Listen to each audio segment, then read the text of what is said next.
tall tower. And that lighthouse is on automatic pilot, so to speak. It is run by solar panels that are on the island producing electrical energy to keep the lighthouse running 24 hours a day, so nobody has to live there to monitor that lighthouse function. I'm pulling off just the edge of the road here to look at this big mansion that's down here on the left. This mansion is called High Seas.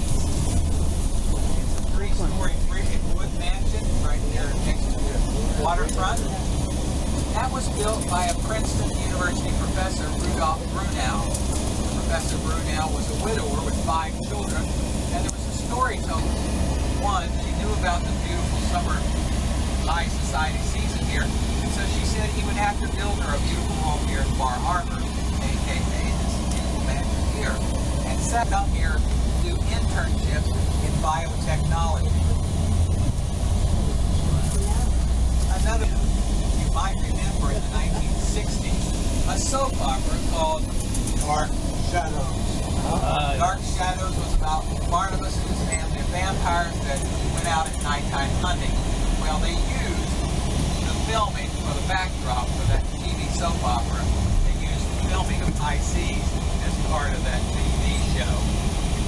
So, if the wave action is strong enough, the waves get compressed in the cave and blow a spray of water up in the air and create a compression, echoing sound in that cave.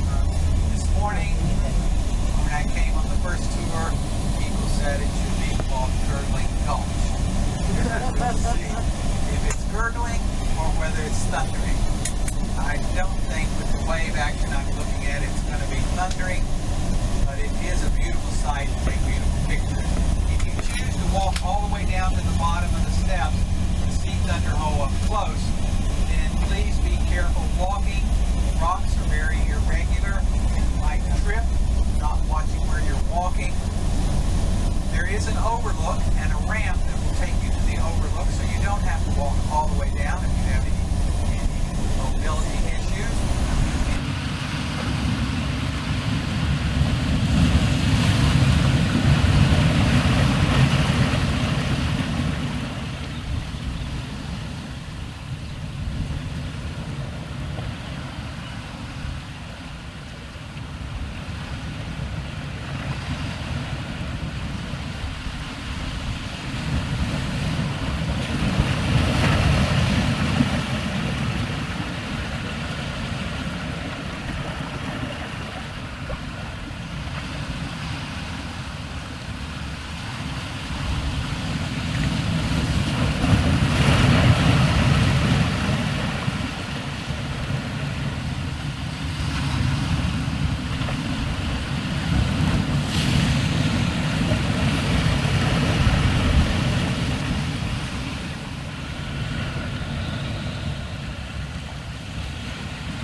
That photograph was taken from Otter Point and Otter Cliffs. Found just the right three kinds of conditions, meteorological conditions, came together to produce that superstorm. We hope that doesn't happen again because too many seamen and too many fishermen lost their lives due to those giant waves capsizing their boats and drowning in the cold water. On these rocky outcroppings along through here, we'll see people with their lawn chairs, having a picnic, reading a book, painting, photographing, just listening and meditating, being out through the water. Wave action is very irregular, and that man down there with that blue t-shirt on could get caught by an unexpected rogue wave and knocked off the rocks. Looks like he's keeping an eye on the water. And we had a friend down there that was actually swimming in the water. This water is cold, so if you're swimming in that, you're a better man than I got to tell. The wave's so We can't even see a shadow of those rocks out there. They're about splashed up here. probably 75 to 100 yards closer than what that green bell marker buoy is. And when they're just barely covered, well, there's a little shadow there, I can tell. But only because I know about where they're located.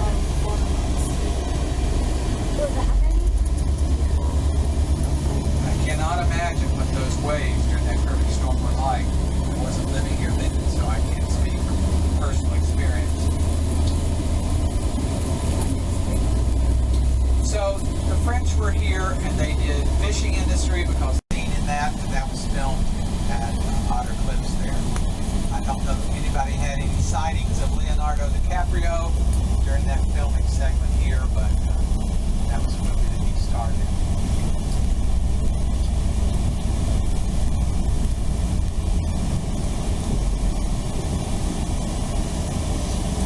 That 150 years of fighting stopped in 1763 with the signing of the Treaty of Paris.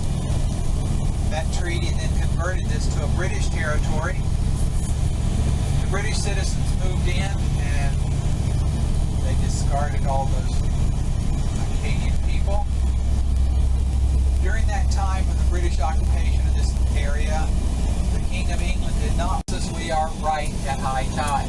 Yes, the water's not moving in either direction, so we were right at maximum high tide at this point. Talking a little bit about the lobster industry. The lobsters, you might be surprised to know, was not, before World War II, considered a delicacy food, a desirable seafood for a lot of people.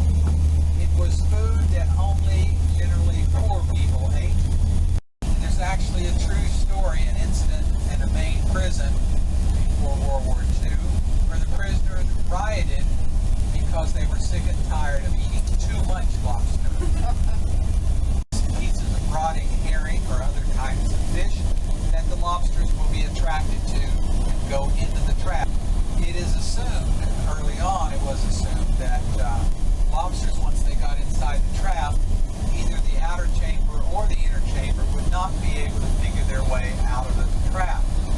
In photographing lobsters that you see off to the left on that rocky bluff, belongs to a prominent television person, Mr. Dick Wolf, the producer of the television show Law and Order. And so Mr. Wolf comes here to get away from his hectic filming schedule and work schedule in California and New York when he wants to get here. There is a road that would take him to his house, not having to come into the park to get to that. But there's a village called Seal Harbor, and if you go around the point and you go back to the right, then go up on a higher bluff, you would find Martha Stewart's home that she bought, the former home owned by Edsel Ford, the Ford family, after he passed away. That home went on the market. Martha Stewart bought that as a model. We have quite a few number of famous people today that have homes on Mount Desert Island.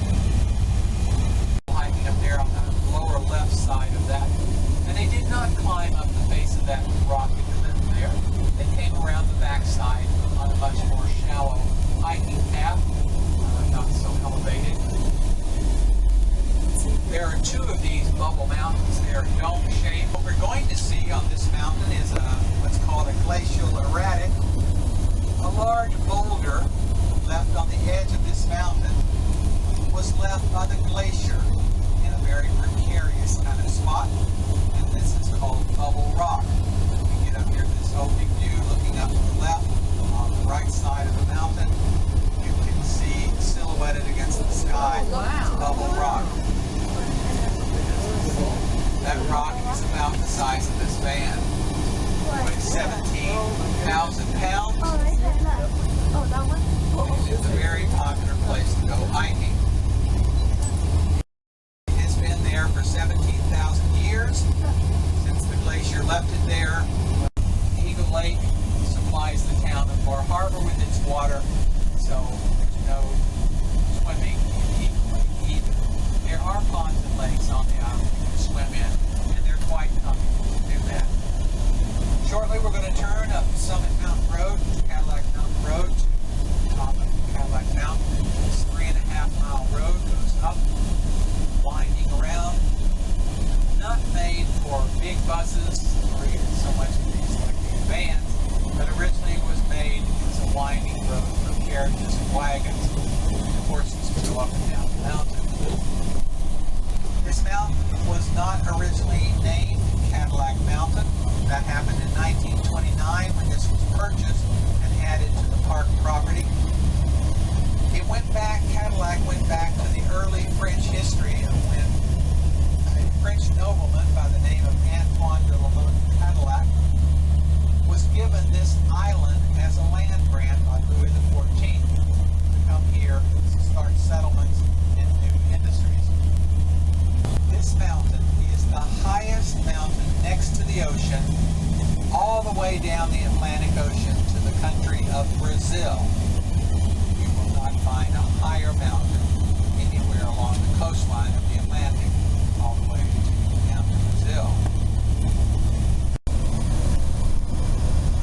Of a more modern notation about Cadillac Mountain, it had been called Green Mountain before 1947. That fire then burned out all of those evergreen forest areas, and hardwood trees seeded themselves and started growing in those burnout areas faster than the evergreens could. So we have this, understandably why Champlain named this island what he did. The dark green mountain in the